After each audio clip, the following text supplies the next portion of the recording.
Give Sarah the deluxe course as usual. Taylor said without hesitation. Then James spoke curiously. Huh? Mom gets instant noodles, right? What are you talking about, James? Well, whenever we order pizza, Mom always has instant noodles, right? Taylor panicked at James' words. This is it, I thought. And I finally said it. Why don't you give the fancy meal to your 23-year-old mistress? Needless to say, the room froze at that moment. The die was finally cast. Taylor is flustered. And now is my chance. I have been preparing for this day meticulously. I have plenty of evidence, and there's no way he'll have any excuses. In front of my father-in-law, John, and my mother-in-law, Mary, I will make Taylor apologize to me. Then, I'll slam the divorce papers down. But I don't intend to end it with just our divorce. The flames of my revenge won't be extinguished by something so small. I won't be satisfied until I expose everything. I looked at Taylor and smiled wryly. My name is Sarah Moore. This year marks my milestone 40th birthday. Normally, it's the age when one starts thinking about retirement, but I can't afford that luxury. My husband, Taylor, who is 2 years older than me, is a government employee. But contrary to the public image, he seems quite busy. Taylor leaves early in the morning and comes home late. So I end up doing all the housework. Moreover, on weekends, Taylor goes out fishing, his hobby. If only he would play with our 10-year-old son, James. I could get the housework done during that time, leaving everything to me while he plays around. Maybe it's better if we just get a divorce. I've been thinking that a lot lately.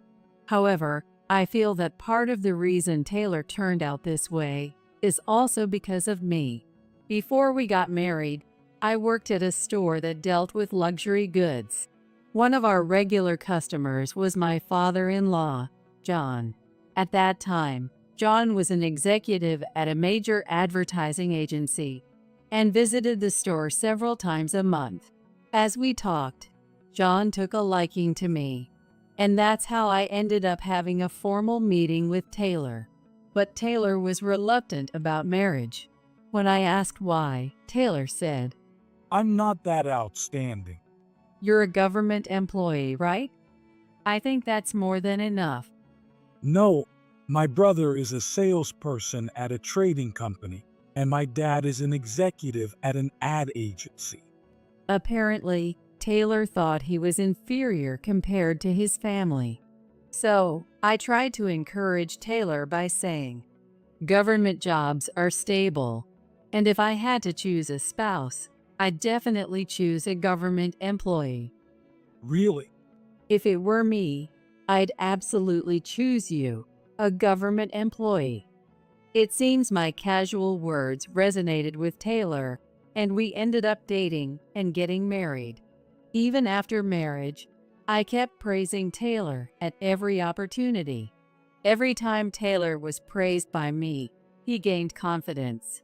In the meantime, Taylor got promoted, and before I knew it, he was the top of his peers. But on the other hand, Taylor started to act more arrogant. I'm going fishing, so make sure you clean and do the laundry. What? Busy as I was, I couldn't help but respond curtly. Then, Taylor suddenly got angry. What's with that attitude? Got a problem? What?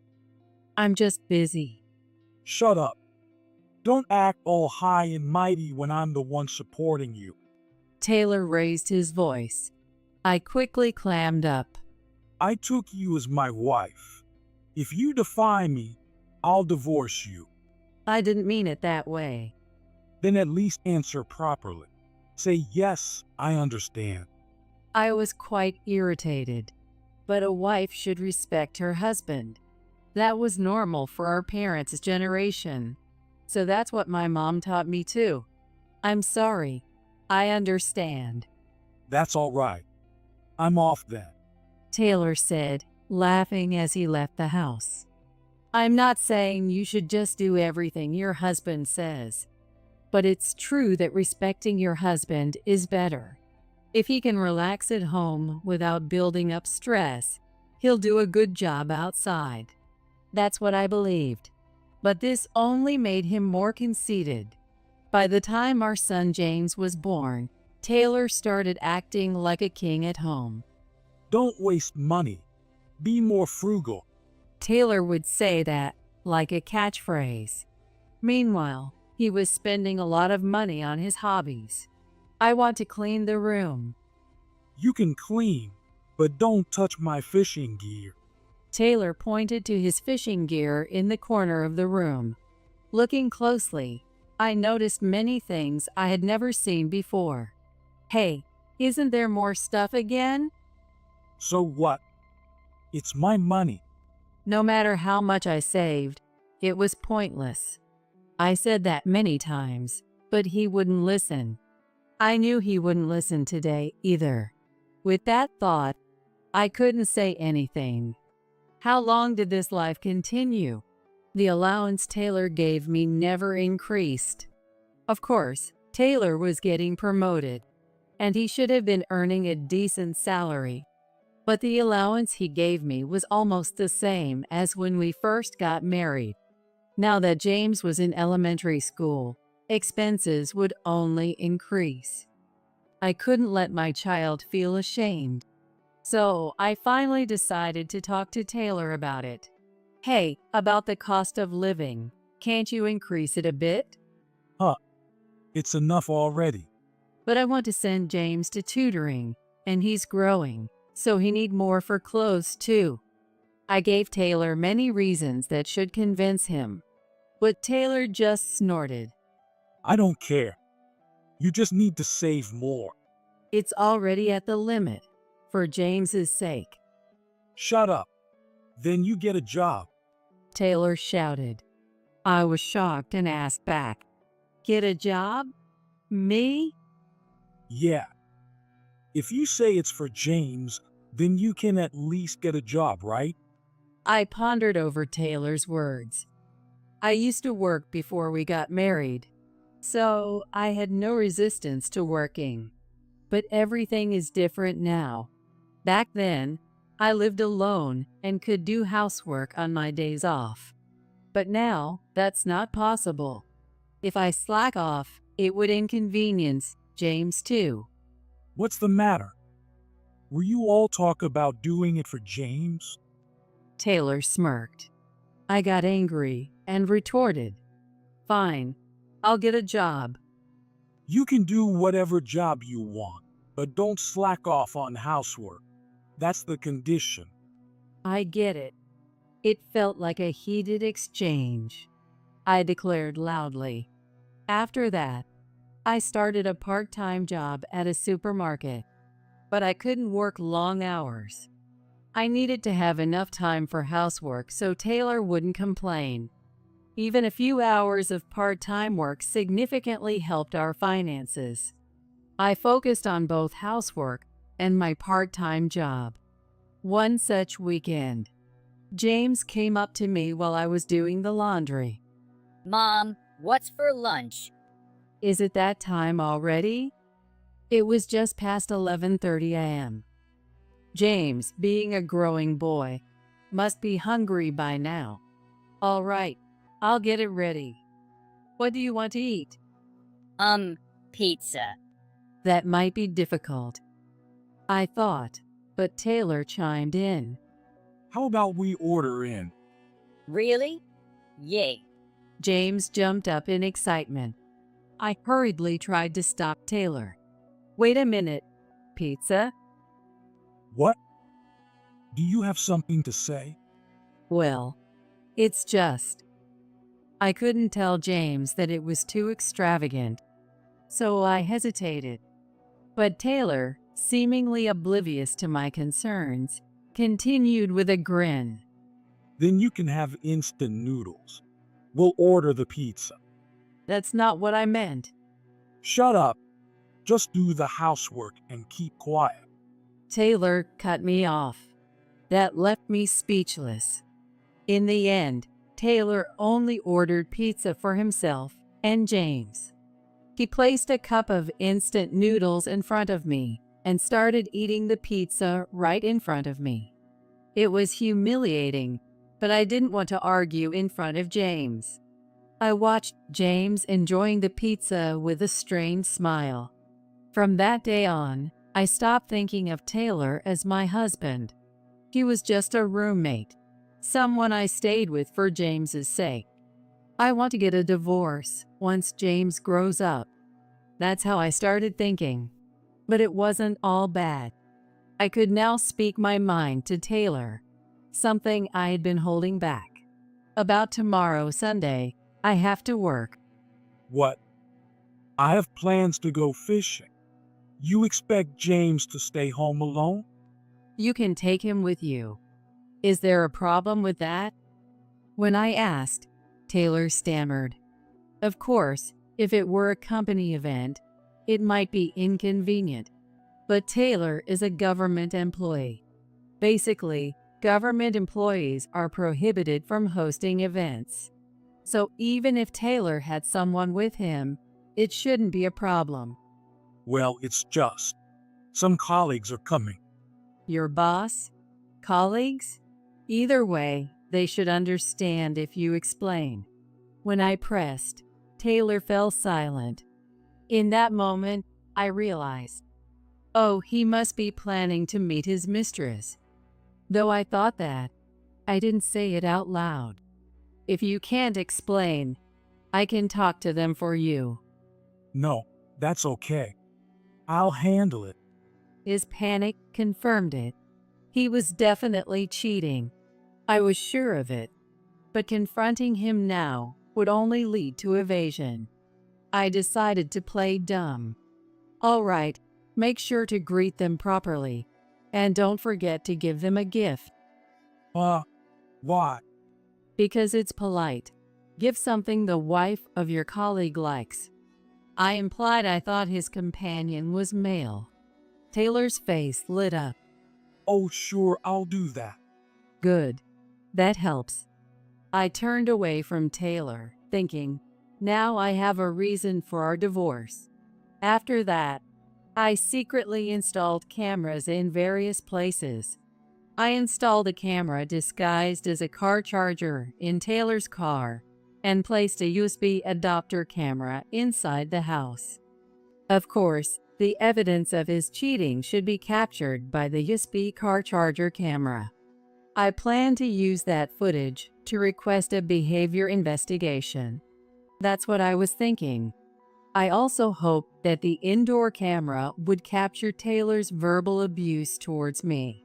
But that might not happen much. Our conversations had drastically reduced.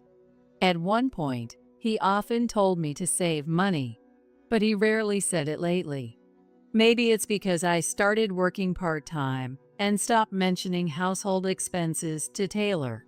We're not flush with money, but it's not bad enough to complain like before. I figured it was better to stay silent than say something and get snapped at. But the verbal abuse didn't stop entirely.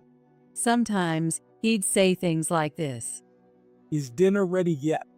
Sorry, I'm a bit late because of work. What? Are you kidding me? If you can't do the housework, don't bother with a part-time job. I couldn't respond to Taylor's words. He also said things like, Take out this trash. oh sure. What's inside? Does it matter? Taylor raised his voice. I flinched, but still asked. We need to sort it properly. It's old fishing gear. You sort it and throw it out.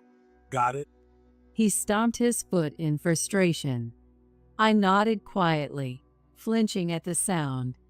Although this happened a few times, Taylor's outbursts had significantly decreased. Capturing those few instances on camera was a big win. It's enough to push for a divorce. Now, I just need the right timing. Is there a good opportunity? I was always thinking about that. Then one day, sometime later, we were invited to dinner by John. Even though it was a family gathering, the in-laws and Taylor's brother and his wife would be there. I couldn't help but feel uneasy. Honestly, I wanted to decline. But meeting the in-laws was a rare chance. If I brought up the divorce there, Taylor would have to take me seriously. With that thought, I accepted John's invitation. Then, on the day of the dinner, Taylor, James, and I headed to a designated restaurant. It was a high-end restaurant we had never been to before. Oh, Taylor and Sarah, over here. Hi, John. Thanks for inviting us. We greeted them at our first reunion in a long time. Once we were seated, the dinner started. The dinner was to celebrate Taylor's brother's promotion. Apparently, he was promoted to department head. After offering our congratulations, the waiter came to take our order. Give Sarah the deluxe course as usual. Taylor said without hesitation. Then, James spoke curiously. Huh? Mom gets instant noodles, right? What are you talking about, James? Well, whenever we order pizza, Mom always has instant noodles, right? Taylor panicked at James' words. This is it, I thought, and I finally said it. Why don't you give the fancy meal to your 23-year-old mistress? Needless to say, the room froze at that moment. The die was finally cast. With Taylor visibly shaken, now was my chance. I had prepared meticulously for this day. I had plenty of evidence and wouldn't let him make any excuses. In front of my father-in-law, John, and my mother-in-law, Mary, I will make Taylor apologize to me. Then I'd slam the divorce papers down. But I didn't plan to stop at just divorce. My thirst for revenge wouldn't be quenched so easily. I wouldn't be satisfied until I exposed everything. I looked at Taylor and smirked. At that moment, Taylor, who had been frozen, finally snapped out of it. He pointed at me and shouted, What are you talking about? Mistress? Stop spouting nonsense. Really? If you don't understand, should I show you some clear evidence? I stood up forcefully. John tried to calm me down. Sarah, please calm down. When I looked back at John, his face was bright red. He seemed very angry. I couldn't disregard John's feelings. I took a deep breath and nodded. Okay, let's leave the restaurant. Michael, you stay here with James. Can you take care of him? Michael is Taylor's brother's name. Michael nodded slightly. I don't mind, but Thank you. Please take care of James. all right. In the end, James was left with Michael and his wife. Then I left the restaurant with my in-laws and Taylor. We headed straight to the in-laws' house, and as soon as we entered the living room, John raised his voice. Taylor, what is going on? Oh no, this is just Sarah's fabrication. Taylor began to stammer and make excuses. I listened with a frown. He claimed he would never cheat. He said the cup noodle story was also nonsense. Taylor kept insisting on such things. I listened in silence. After Taylor finished his excuses, John turned to me. That's what Taylor says, but let's hear Sarah's side. Yes, it's a fact that Taylor is having an affair. As soon as I said that, Taylor shouted, That's a lie. You don't have any evidence, so don't act so high and mighty. Evidence? I have it. What? Taylor was visibly flustered. I sneered and reached into the bag I was carrying. I took out a brown envelope and placed it on the living room table. There are photos inside. Take a good look yourself. Photos? Taylor looked puzzled. Next to him, Mary quickly grabbed the envelope. She swiftly took out the photos. They were pictures of Taylor and a woman looking very intimate. Oh my, they look quite close. Despite her words, there was no smile in Mary's eyes. Mary handed the photos to John. Indeed. John glanced at the photos and then looked at Taylor. He thrust the photos at Taylor. Taylor glanced at the photos and immediately looked away. Then he began to make excuses. This is just a work associate. I wasn't cheating. For a work associate, you two look pretty close, don't you think? It was just to keep things smooth at work. That's all. You understand that, right? Taylor shouted, throwing the photos onto the floor. But I had expected as much. I took out another white envelope. I pulled out the photos and showed them to my in-laws and Taylor. These are from a different day, but do you need to get this close with a work associate? The photos showed Taylor and the woman looking at each other like lovers. There was no way he could make excuses for these. Anyone would see them as a couple. Of course, my in-laws thought the same.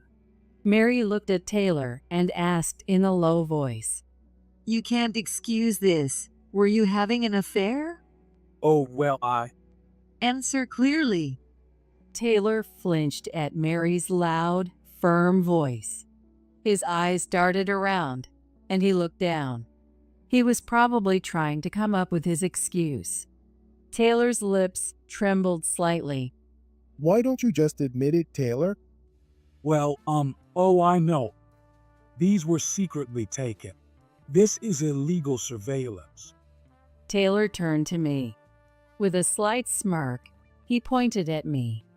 Secretly taking photos is a crime. It's an invasion of privacy. This can't be used as evidence. But you were cheating, weren't you? No, I wasn't. This can't be used as evidence. Taylor shouted and tore up the picture I had given him. Then he started laughing loudly. Ha ha ha. It's truly pathetic. He should just admit it. I sighed. What's the matter? Is that all? Yeah, I figured.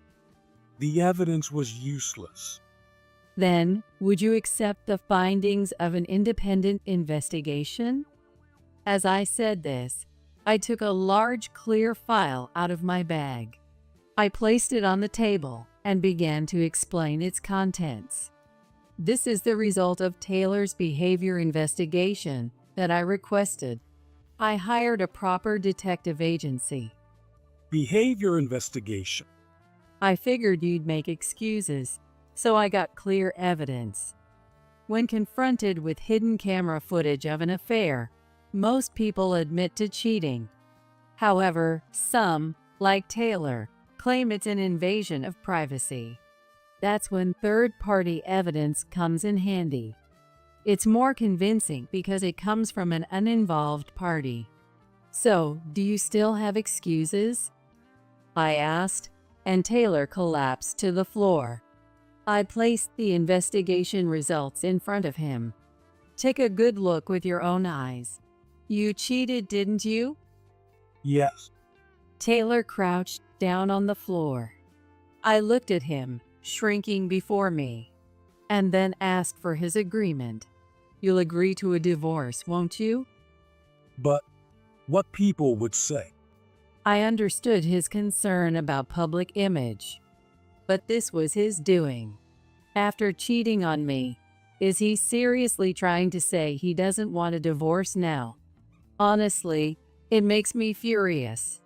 I clenched my teeth and said to Taylor, You know, cheating wasn't the only thing you did. What? Don't play dumb. Did you forget what James said earlier? I stared at Taylor.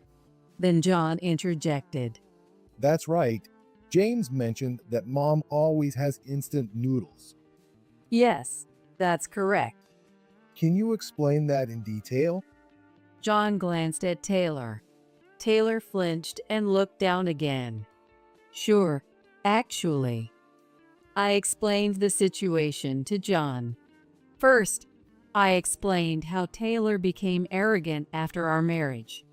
Then, I talked about how he demanded excessive frugality from me. I also mentioned that whenever we ordered takeout, only I had instant noodles. Additionally, I spoke about the verbal abuse he directed at me. Just do the housework and keep quiet. If you can't do housework, don't bother with a part-time job. I told John all these things. Hearing this, John was furious. He shouted at Taylor, who was still crouching. Who do you think you are? Sarah was doing the housework for you all. That's not true. Taylor tried to make excuses again, so I cut him off. I have evidence of that too. You think I only recorded inside the car? When I said that, Taylor fell silent. It seemed he understood. In fact, the camera I placed inside captured Taylor's verbal abuse. I had the videos on my phone and could play them right then and there. Is that true, Taylor? Yes. He replied vaguely. I understood. He had no other choice. But John's anger wasn't quelled that easily. He sat Taylor down and looked him in the eye as he asked, Answer clearly. You were just getting carried away, weren't you? Yes. I'm sorry. Tears welled up in Taylor's eyes. Come to think of it, Taylor had always been insecure. Being flattered by me had gradually turned him into an arrogant person. Of course, I had some responsibility for his change. But Taylor was also at fault for not exercising self-restraint. I wished I had managed things before it came to this. I needed to reflect on that. As I thought about it, Mary tugged on my arm. Then she said, You have evidence of the verbal abuse, right? Can you show it to us? Oh yes. I showed Mary the video on my phone.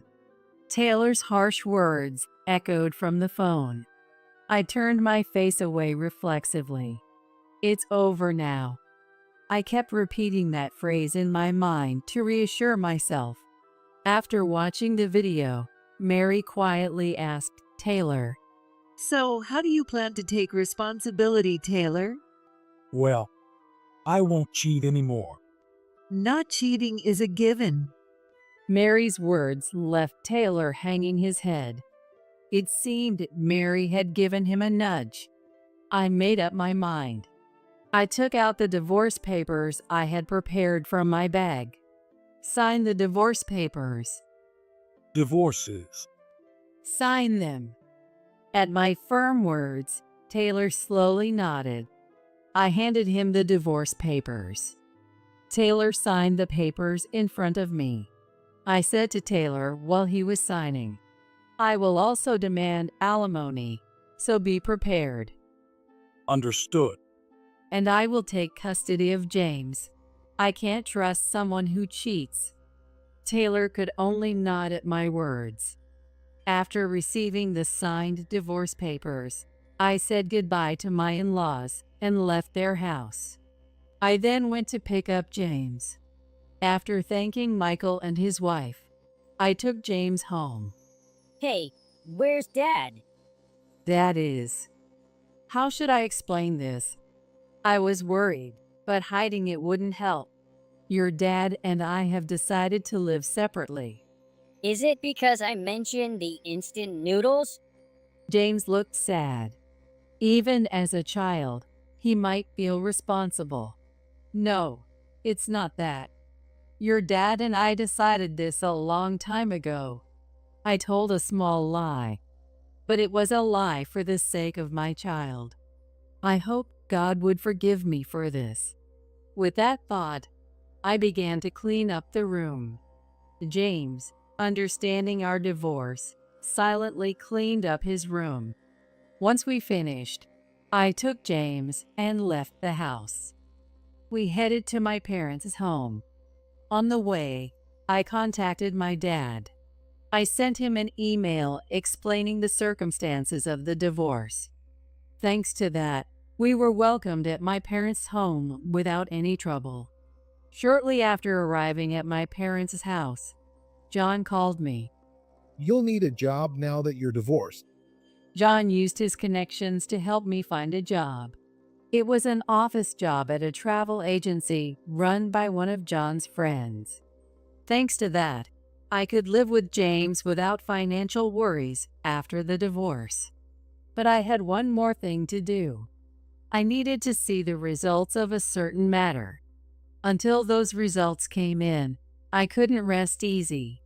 Or rather, until it was settled. It should be settled in a few weeks, right? Muttering to myself, I focused on my work. Then, a few weeks later, my phone rang just as I finished work. I answered the phone without checking the caller. Hello? Just as I started to speak, a loud voice cut me off.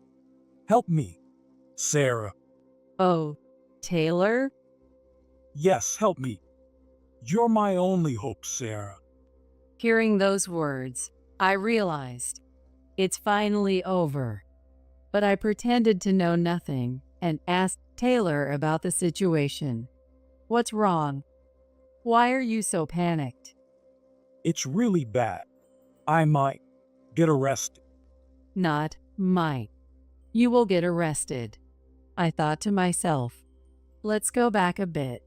Right after Taylor and I decided to divorce, I sent some evidence from the behavior investigation to his office where Taylor worked. One was a photo of Taylor with his mistress, a woman named Lauren, and the other was a photo of Taylor, Lauren, and Lauren's boss together. Lauren worked for a local construction company, and Taylor was in the city's civil engineering department. In other words, Taylor's claim that she was a work associate wasn't entirely a lie. However, Taylor was on the side awarding city road work contracts, and Lauren's company was the one receiving those contracts. You can see where this is going. They were both engaged in illegal activities. Lauren was dating Taylor to get information about the prices for city road maintenance and repair work. In return, Taylor received various items from her. The investigation revealed he received gift certificates and fishing gear, among other things. There might have been other items, but I didn't know for sure. Regardless, I was confident in my suspicions, so when I requested the investigation, I said, I think he's accepting bribes. Please look into that as well. I was certain, but I had no evidence to show others. So I had the investigator look into it as part of the behavior check. As expected, the results were incriminating. Taylor had indeed received goods from Lauren's construction company. So how did I realize this? You might wonder. It was actually by chance. It was shortly after I started recording Taylor's verbal abuse. Taylor once told me, "Throw out this trash." When I asked what was inside, he said it was old fishing gear. That struck me as odd. For instance, if he had said to throw out broken fishing gear, I wouldn't have thought much of it. However, he said to throw out old fishing gear, which struck me as odd. Fishing gear can be cheap, but some of it is quite expensive. Also, there are many stores that buy used fishing gear. Taylor was so stingy with money that he made me save money. Maybe it was because he was paying a tribute to Lauren. Having money is always better than not. That's what Taylor would have thought. So, it struck me as strange that he didn't sell the old fishing gear. If he wasn't selling it, maybe he couldn't sell it. There must have been a reason he didn't want anyone to know. Thinking along those lines, I came to one conclusion. Maybe Taylor had obtained the new fishing gear in a way he couldn't openly admit. Of course, this alone didn't point to bribery. But then, the camera inside the house provided the decisive evidence. In fact, Taylor was caught on camera having a phone conversation with someone saying, Can you make it travel vouchers next time? I want to take my mistress to a resort hotel. When I saw that footage, I was truly speechless.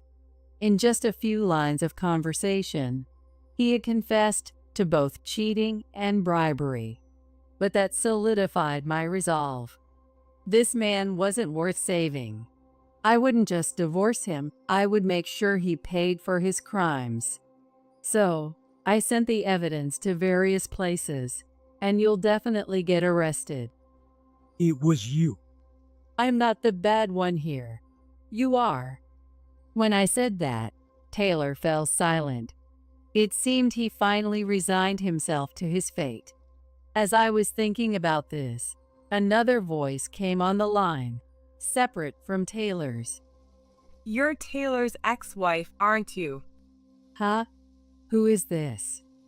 This is Lauren. Just because you got dumped doesn't mean you have to be so dirty. The woman calling herself Lauren shouted. I could only sigh at her words. There's no point in arguing with her. I was about to hang up, but she took my silence as a chance to start complaining. Can't let go of Taylor, can you?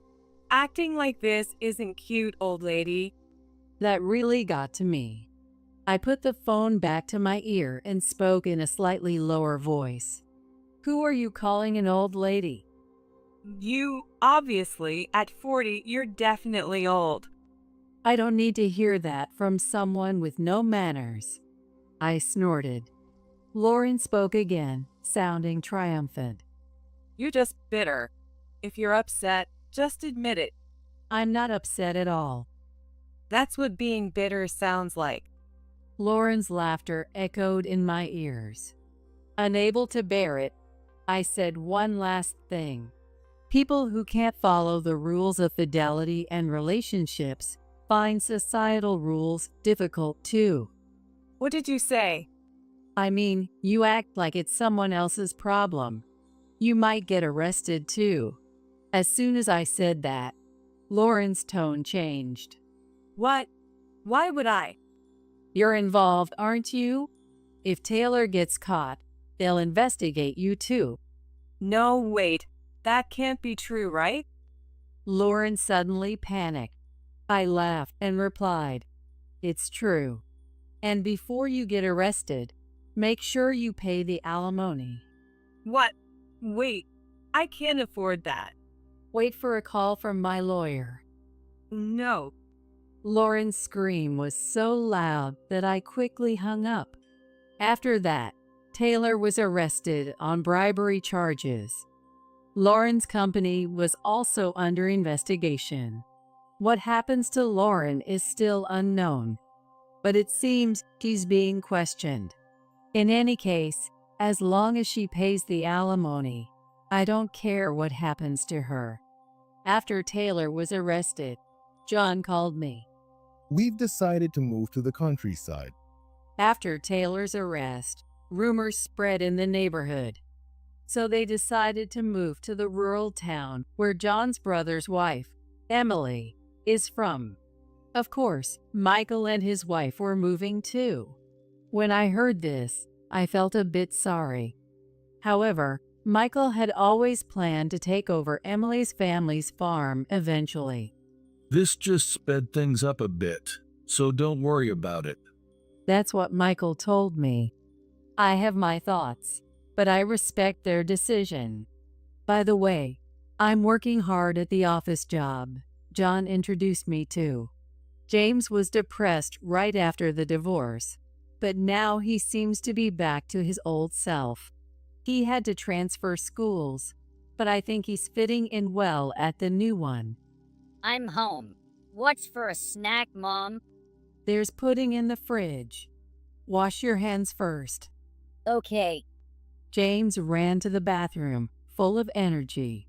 I asked him, "How about visiting Grandpa and Grandma during the summer vacation?" Grandpa refers to John. He was told by his grandparents to come and visit. Honestly, I was hesitant. Wouldn't it be hard for my in-laws to see me? But despite my worries, James answered with an untroubled smile. Yeah, I want to go. At that moment, all my doubts vanished.